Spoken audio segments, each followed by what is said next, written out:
दिवाळी कशी काय करायची आम्ही? आम्हाला एवढं 2 एकरच मका होती, एवढी वाहून गेली आमची. चिखल खायची वेळ येईन दिवाळीची.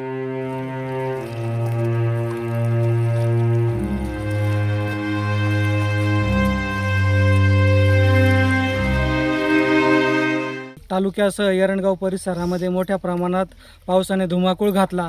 यामध्ये मका, कांदा पिकाचं मोठ्या प्रमाणात नुकसान झालं.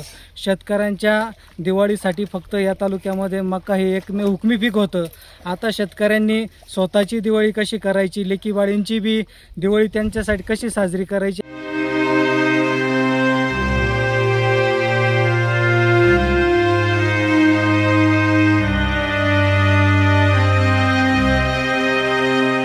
आमची एवढी मका पाण्यात वाहून गेली पावसानं.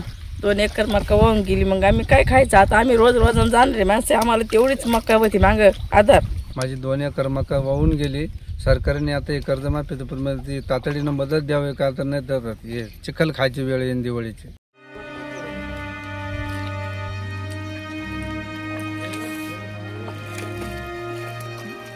आम्ही कर्ज कसं काय फेडायचं? पुरीची कशी काय दिवाळी चोळी मागणी करायची सरकारला? म्हणा सरकारनं आमची एवढी मका गेली, आमच्या मकाची भरपाई केली,